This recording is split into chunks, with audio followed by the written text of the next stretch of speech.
Hello students, am I audible? Please type in chat Yes, box. ma'am. Yes, ma'am. Okay, screen share कर रही हूँ मैं आप लोगों के साथ. Let me tell if it is visible or not.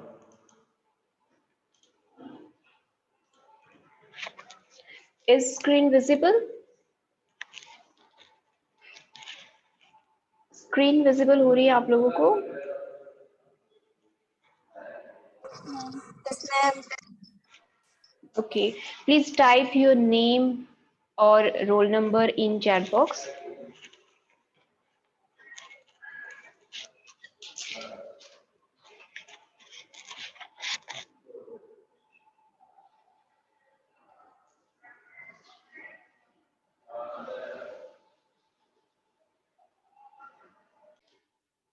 So बच्चों जो हमारा आज का टॉपिक है वो क्या है आपका theoretical discussion about Newton's rings experiment.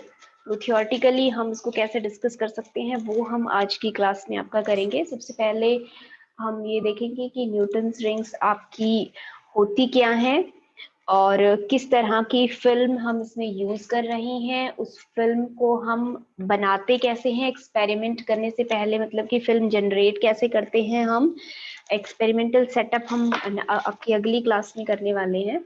अभी फिलहाल हम सिर्फ थियोरेटिकली रीड करेंगे कि जो आपका रे डायग्राम होता है इंटरफेरेंस पैटर्न का, तो वो रे डायग्राम हम देखेंगे. पाथ डिफरेंस की वैल्यू किस तरह से लिखते हैं, जो हमने लास्ट क्लास में आपकी डिराइव की थी. एक फॉर्मूला हमने डिराइव किया था पाथ डिफरेंस के लिए in case of variable thickness film 2 mu T cos R plus alpha. यहाँ पे भी हम वही सेम फॉर्मूला यूज करने वाले हैं. तो हम उसका डेरिवेशन नहीं करेंगे, हम सिर्फ कंडीशंस लिखेंगे कंस्ट्रक्टिव एंड डिस्ट्रक्टिव इंटरफेरेंस की, रिफ्लेक्टेड लाइट के केस में भी और ट्रांसमिटेड लाइट के केस में भी. जैसे आपने पहले पढ़ा है फिल्म के केसेस में, दोनों ही आपके रिफ्लेक्टेड सिस्टम और ट्रांसमिटेड सिस्टम, दोनों ही सिस्टम्स में आपका इंटरफेरेंस फिनोमिना हो सकता है, पॉसिबल हो सकता है. तो लेट अस स्टार्ट.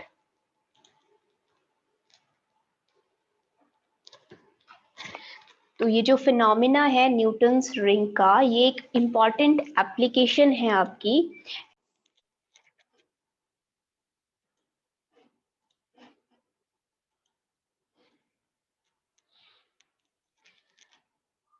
किसी थिन फिल्म के अपोजिट फेसेस से लाइट आपको रिफ्लेक्ट होकर मिले और उसके बाद में इंटरफेयर करें वो दोनों वेव्स आपकी आपस में, तो उस तरीके का फिनोमेना हम आपका जो ये एक्सपेरिमेंट है न्यूटन्स रिंग्स एक्सपेरिमेंट, इसमें हम ऑब्जर्व करते हैं.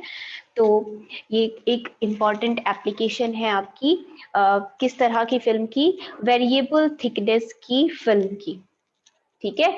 अब ये जो वेरिएबल थिकनेस की थिन फिल्म होती है, ये हम बनाते कैसे हैं. हम बहुत ही आसानी से इस वेरिएबल थिकनेस की फिल्म को जनरेट कर सकते हैं. कैसे हम जनरेट करते हैं, एक प्लेनो कन्वेक्स लेंस, हमें दो आपके ऑप्टिकल इंस्ट्रूमेंट्स की यहाँ पे जरूरत पड़ेगी फिल्म बनाने के लिए.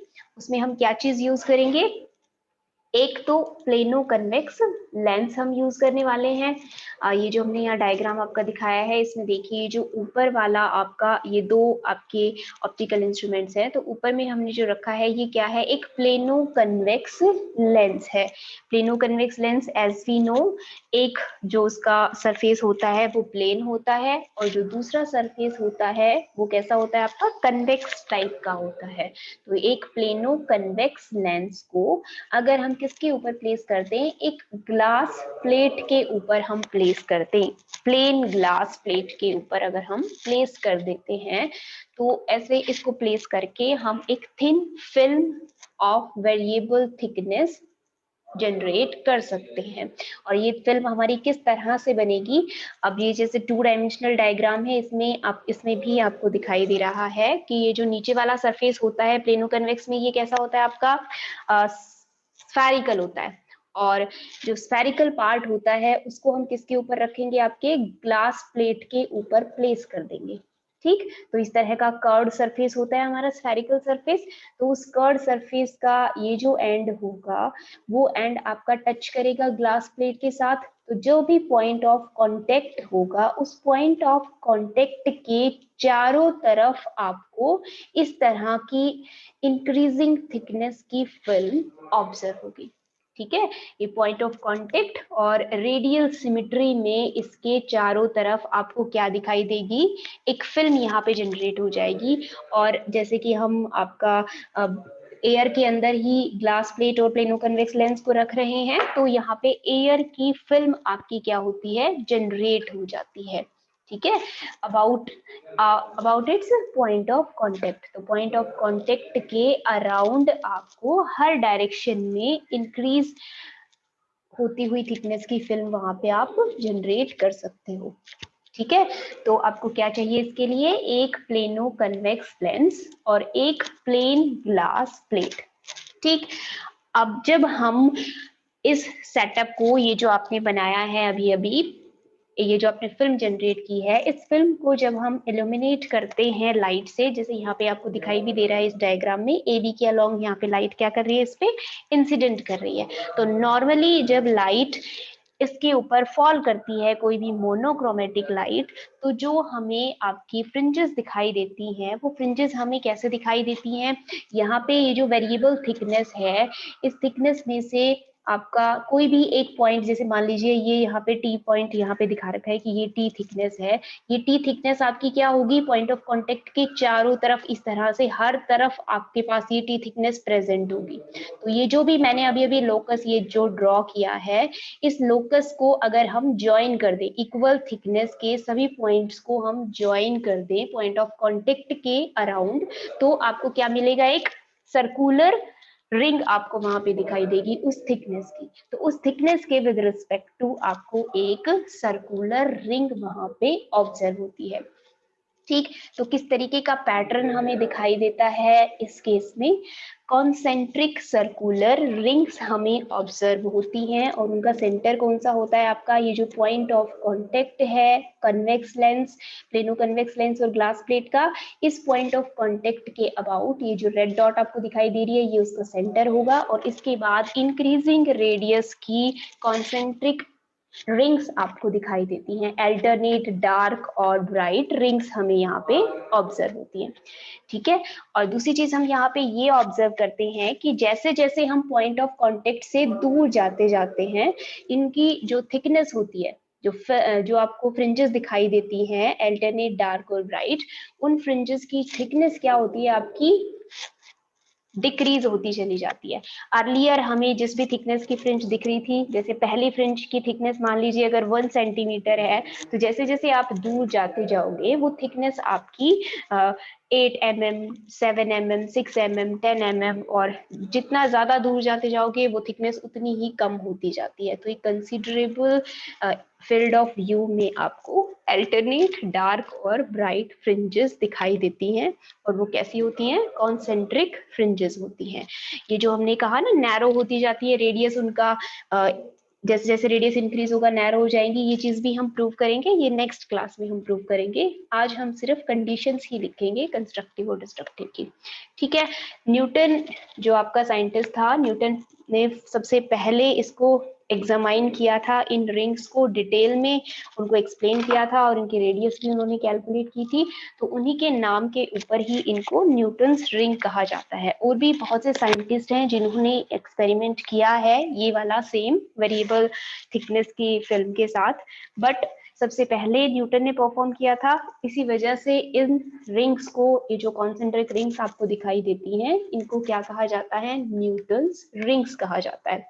ठीक है, तो अगर आपसे इसकी डेफिनेशन पूछी जाती है तो आप यही कहेंगे कि वेरिएबल थिकनेस की फिल्म, एक पॉइंट के अराउंड सिमेट्रिकल फिल्म अगर हम लेते हैं वेरिएबल थिकनेस की, तो उस केस में जो भी आपके अपोजिट फेसेस होते हैं फिल्म के, उन अपोजिट फेसेस से जो लाइट आपकी रिफ्लेक्ट होकर आपको मिलती है, और जब वो आपस में इंटरफेयर करती है, तो उस समय हमें जो इंटरफेरेंस पैटर्न दिखाई देता है वो कैसा होता है, कॉन्सेंट्रिक रिंग्स की टाइप का होता है, और उन्हीं रिंग्स को ही हम न्यूटन्स रिंग कहते हैं।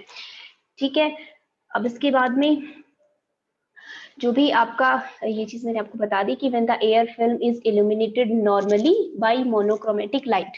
नॉर्मली ये वर्ड आपने ध्यान रखना है कि परपेंडिकुलर नॉर्मली नॉर्मल डायरेक्शन में जब आपकी रेडिएशन इसके ऊपर फॉल करती है, इंसिडेंट करती है, उस केस में ही हमें कैसी रिंग्स दिखाई देती हैं, सर्कुलर रिंग्स हमें वहां पे ऑब्जर्व होती हैं।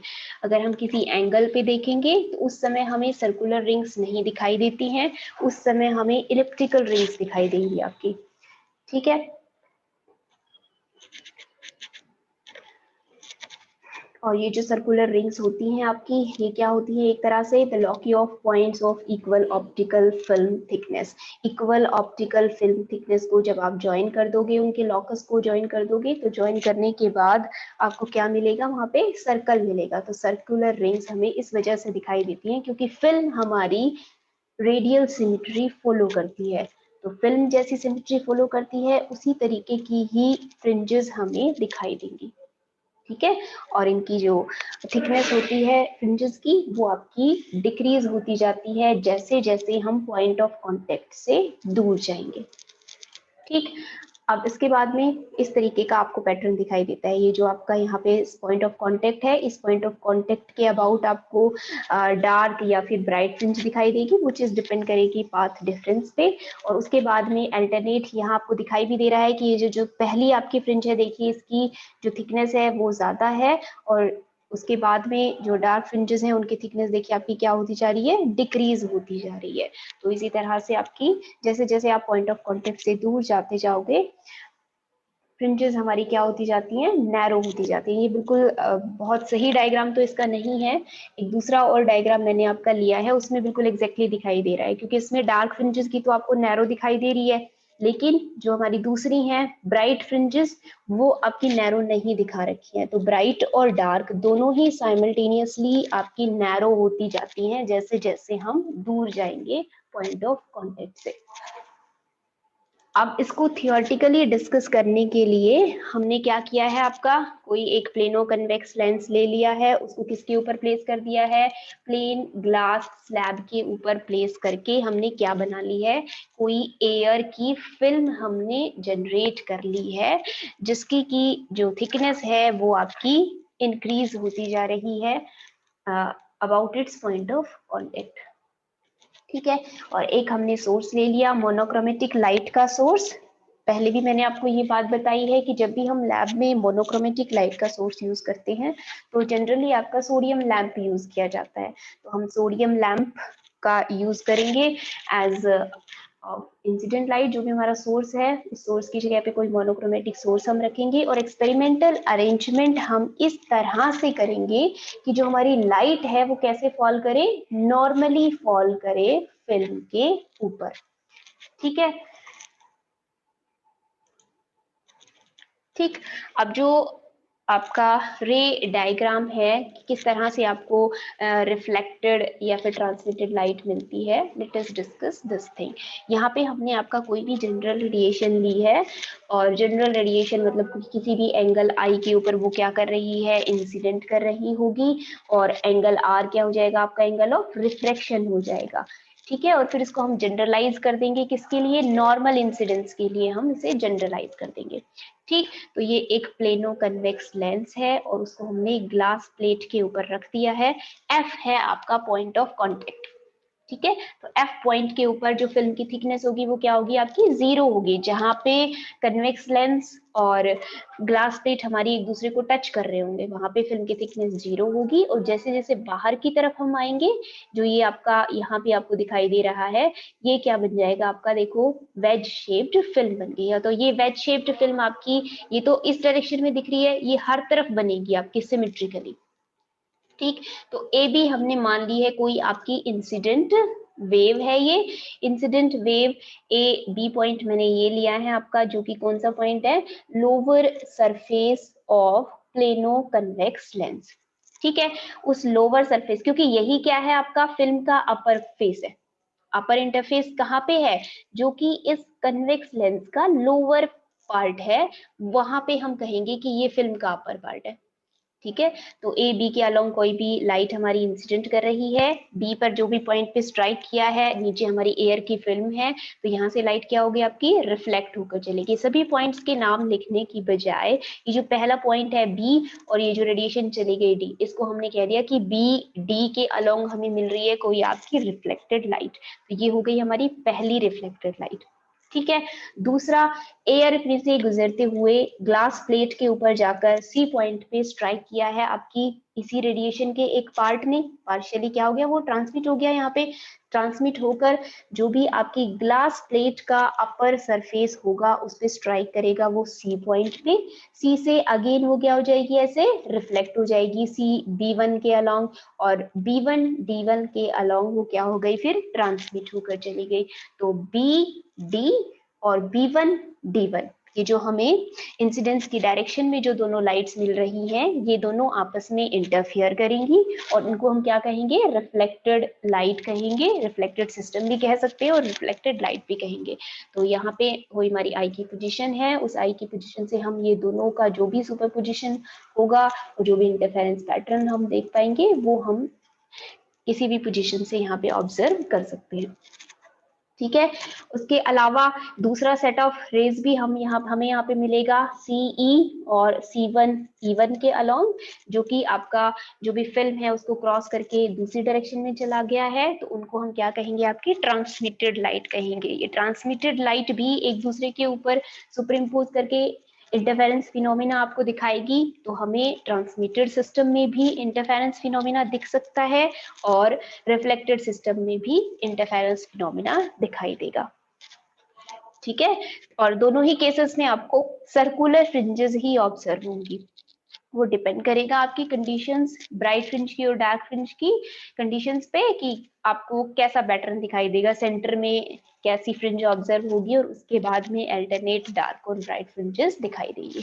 तो आई थिंक ये डायग्राम आपको समझ में आ गया कि ए बी आपकी कोई इंसिडेंट लाइट है, बी पॉइंट जो कि कौन सा पॉइंट है आपका, lower surface of plano convex lens. तो हमारी जो पहली रेडिएशन है BD, ये मुझे कहाँ से मिली, lower surface of plano convex lens, और जो दूसरी है B1 D1, ये मुझे मिली है upper surface of plane glass plate. ठीक है, इन दोनों पॉइंट से जो रिफ्लेक्ट होकर लाइट आई है BD और B1 D1, ये आपस में इंटरफियर करके इंटरफेरेंस फिनोमिना बना रही है। ठीक है, इनके बीच में ही मुझे क्या लिखना है, पाथ डिफरेंस या फिर फेज डिफरेंस लिखना है। अब जो आपने पाथ डिफरेंस निकाला था वेज शेप्ड फिल्म के लिए, 2 mu T cos R plus alpha, इस B1 पॉइंट पे मान लेते हैं कि थिकनेस क्या है आपकी, T है, और इस B1 पॉइंट से अगर आप यहाँ पे एक टेंजेंट ड्रॉ कर दो इस सरफेस पे, तो ये जहां कहीं भी मिलेगा वो एंगल जो भी बनाएगी उस एंगल को हम मान लेंगे कि वो एंगल ऑफ वेज है, उसको हम अल्फा कह देंगे।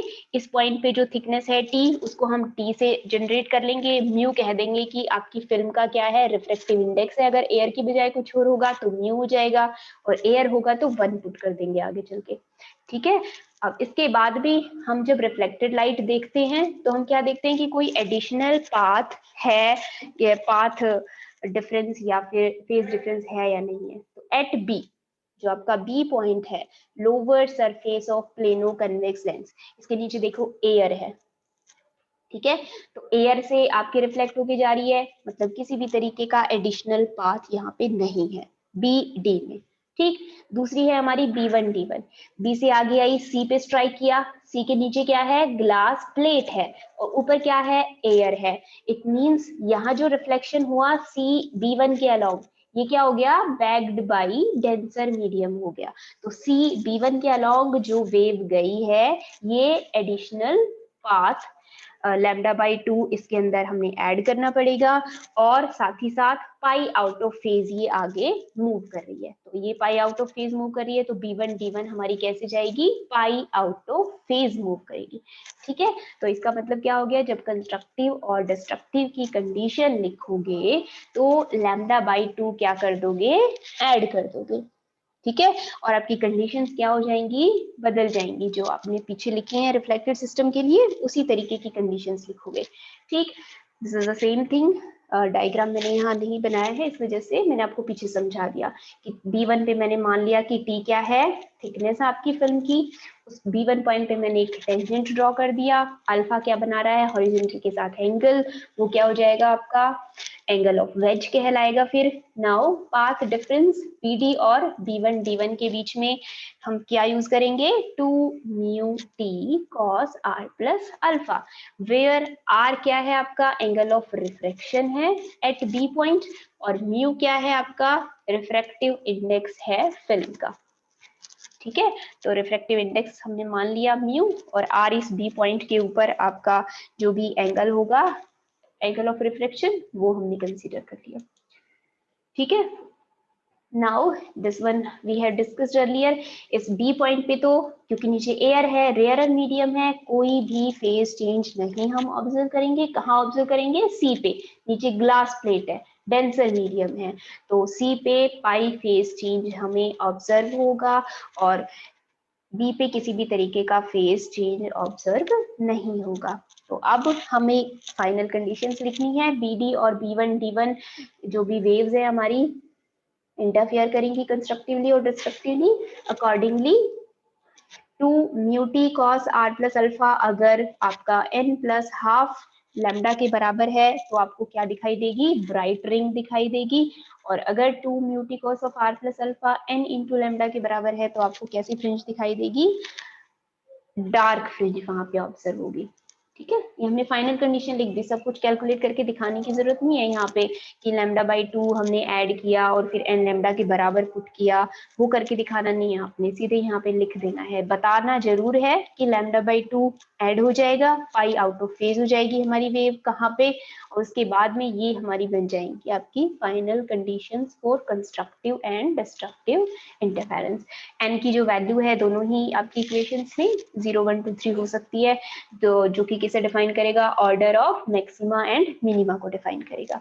ठीक, नाउ इन एक्चुअल प्रैक्टिस जो हमारा ये जो प्लेनो कन्वेक्स लेंस है, इसका जो रेडियस ऑफ कर्वेचर होता है वो बहुत लार्ज होता है, इतना लार्ज होता है कि ये जो कर्ड सरफेस है ये बहुत ही स्लाइटली कर्व होता है। आपका जो फिल्म हमारी बनती है वो फिल्म आपकी नेग्लिजिबल थिकनेस की फिल्म वहां पे जनरेट होती है। ठीक है, बहुत ही स्मॉल थिकनेस की फिल्म जनरेट होती है आपकी। तो ये जो एंगल ऑफ अल्फा हो जाएगा, ये अल्फा क्या होगा, बहुत ही स्मॉल एंगल होगा। तो अल्फा स्मॉल का मतलब क्या है, अप्रोक्सीमेटली इक्वल टू 0, तो उसको हम 0 पुट कर देंगे। और दूसरी, हम सेटअप इस तरह से करते हैं अपना एक्सपेरिमेंटल सेटअप कि जो भी हमारी वेव्स हैं, इंसिडेंट वेव्स जो है वो कैसे फॉल करें इस फिल्म के ऊपर, नॉर्मली आपकी फॉल करें। तो नॉर्मली फॉल करेंगी उस केस में इंसिडेंस एंगल 0 होगा और रिफ्लेक्शन एंगल भी 0 हो जाएगा। तो cos r प्लस अल्फा को हम cos 0 से रिप्लेस कर सकते हैं और उसकी वैल्यू क्या हो जाएगी, फिर आपकी 1 हो जाएगी। ठीक, और एयर फिल्म के लिए साथ ही साथ हम क्या कहते हैं कि एयर की फिल्म हम बना रहे हैं बीच में, तो एयर फिल्म के लिए म्यू की वैल्यू भी हम क्या पुट कर देंगे, बाद में इसको 1 पुट कर देंगे। तो आपकी कंडीशंस ये अप्रोक्सीमेशन लगाने के बाद किस में कन्वर्ट हो जाएंगी, 2 mu T is equal to n plus half into lambda, ये मैक्सिमा के लिए, और n लैम्डा के बराबर अगर है तो वो मिनिमा के लिए हो जाएंगे। ठीक है, अब ये जो हमने कंडीशन निकाली है इसका आपका थोड़ा सा डिस्कशन है कि भाई किसी भी पॉइंट पे अगर आपको थिकनेस बतानी हो एयर फिल्म की, तो अभी जो आपने मिनिमा की कंडीशन लिखी है ना, 2 mu T is equal to n lambda, उस कंडीशन की हेल्प से आप थिकनेस निकाल सकते हो एयर फिल्म की। किसी भी nth फ्रिंज के लिए अगर आपको थिकनेस बतानी हो तो आप कैसे बता सकते हैं, T can be written as n lambda divided by 2। Mu को मैंने क्या पुट कर दिया, 1 पुट कर दिया एयर फिल्म के लिए, और 2 mu T is equal to n lambda वाली कंडीशन से nth फ्रिंज के विद रिस्पेक्ट टू थिकनेस क्या होगी ये मैंने लिख दी। ठीक है, अब t की वैल्यू अगर मान लीजिए 0 हो, पॉइंट ऑफ कांटेक्ट की अगर हम बात करें, तो हमारी जो दोनों कंडीशंस हमने लिखी थी इसमें n की वैल्यू 0 पुट करने के बाद जो आपका लेफ्ट हैंड साइड और राइट हैंड साइड 0 कब हो, किसके केस में हो रहा है, डार्क फ्रिंज की जो कंडीशन थी उसके केस में आपको दोनों तरफ 0 ऑब्जर्व हो रहा है। तो इसका मतलब क्या हो गया कि जहां पे थिकनेस 0 है वहां पे कौन सी कंडीशन सेटिस्फाई हो रही है, डिस्ट्रक्टिव इंटरफेरेंस की कंडीशन सेटिस्फाई हो रही है। तो मुझे पॉइंट ऑफ कांटेक्ट के अबाउट क्या चीज ऑब्जर्व होगी, डार्क फ्रिंज ऑब्जर्व होगी। तो सेंटर पे मुझे क्या दिखाई देता है, आपका डार्क फ्रिंज दिखाई देती है, और उसके बाद में मुझे आपकी अल्टरनेट डार्क और ब्राइट फ्रिंजेस दिखाई देती हैं। ठीक है, अब ये जो डार्क फ्रिंज हमने बनाई, ये डार्क फ्रिंज हम nth फ्रिंज कैसे बनाएंगे, ये nth फ्रिंज पे आपका लोकस होगी उन सभी पॉइंट्स का जिन पॉइंट्स पर थिकनेस की वैल्यू किसके बराबर है, n लैम्डा बाई 2 के बराबर है। ठीक है, और पॉइंट ऑफ कांटेक्ट के अबाउट सिमेट्रिकली हर तरफ आपको वो पॉइंट ऑब्जर्व होगा जहां पे थिकनेस किसके बराबर हो, n लैम्डा बाई 2 के बराबर हो। तो इसी वजह से उसको कहते हैं कि that is locus of all those points having a film thickness T is equal to n lambda by 2। ठीक है, और ये बात भी हमने पहले डिस्कस की कि हमारी जो फिल्म है वो फिल्म कैसी है आपकी, this film possesses a radial symmetry, radial symmetry possess कर रही है हमारी फिल्म पॉइंट ऑफ कांटेक्ट के अबाउट। इसलिए ये जो भी आपकी nth फ्रिंज है ये आपको कैसे दिखाई देगी, सर्कुलर दिखाई देगी। ठीक है, रेडियल सिमेट्री क्यों फॉलो करती है ये भी आपको पता होना चाहिए, क्योंकि मैंने कन्वेक्स सरफेस और प्लेन सरफेस के बीच में आपकी फ्रिंज बनाई है। ठीक है, नेक्स्ट जो भी डार्क सर्कुलर फ्रिंज होगी वो आपको किस तरह से ऑब्जर्व होगी, जो आपकी कंडीशन थी 2 mu t is equal to n of n into lambda, n plus 1 इसके अंदर पुट कर दीजिए, जो भी आपकी वैल्यू आएगी t की उस थिकनेस के विद रिस्पेक्ट टू आपको अगली डार्क फ्रिंज दिखाई देगी, और इनके बीच में हमें क्या दिखाई देंगी, आपकी ब्राइट फ्रिंजेस दिखाई देंगी। ठीक, तो इस चीज को आपका सम अप कर दिया कि circular concentric rings are observe with the point of contact as dark, जो भी हमारा पॉइंट ऑफ कांटेक्ट है वहां पे मुझे डार्क फ्रिंज दिखाई देगी, और उसके बाद में मुझे क्या दिखाई देंगी, आपकी अल्टरनेट डार्क और ब्राइट फ्रिंजेस दिखाई देंगी। अब सेंटर के अबाउट मतलब कि अगर हम नॉर्मल इंसिडेंस के अलावा किसी एंगल के ऊपर इंसिडेंस लेंगे तो उसके बाद हमें सर्कुलर फ्रिंजेस नहीं दिखाई देंगी। कैसे फ्रिंजेस दिखाई देंगी, इलिप्टिकल फ्रिंजेस मुझे ऑब्जर्व होंगी अगर किसी इंक्लाइंड पोजीशन के ऊपर मैं ऑब्जर्व करना चाहती हूँ इंटरफेरेंस फ्रिंजेस को। ठीक, और जो आपकी सेकेंड कंडीशन थी 2 mu t is equal to n plus half into lambda, यहाँ से जो t आएगी t is equal to n plus half lambda divided by 2, mu को 1 पुट कर दोगे, उसके विद रिस्पेक्ट टू आप वेरियस n की वैल्यूज पुट करके क्या निकाल सकते हो, थिकनेस आप बता सकते हो कि भाई इस थिकनेस के विद रिस्पेक्ट टू मुझे ब्राइट फ्रिंजेस दिखाई देंगी। ठीक है भाई, तो किस तरह की फ्रिंजेस हमें ऑब्जर्व होती हैं, सर्कुलर फ्रिंजेस, क्यों सर्कुलर फ्रिंजेस ऑब्जर्व होती हैं, और कंडीशन क्या होती है आपकी, थिकनेस कैसे निकाल सकते हैं हम फ्रिंजेस की, ये सभी चीजें हमने आज डिस्कस की। तो आपके 2-3 यहाँ से कंसेप्चुअल क्वेश्चंस भी बनते हैं, और साथ ही साथ ये आपका थियोरेटिकल एक्सप्लेनेशन था न्यूटन्स रिंग का। तो आज की क्लास में हम इतना ही करेंगे। जो इसका नेक्स्ट पार्ट है जिसमें हम रेडियस निकालेंगे, जो सर्कुलर फ्रिंजेस आपको दिखाई दे रही हैं उनके केस में, तो वो हम रिफ्लेक्टेड के लिए भी करेंगे और ट्रांसमिटेड लाइट के लिए भी करेंगे। अभी जो भी आपकी कोई प्रॉब्लम्स हैं तो आप वो मुझे बता सकते हैं।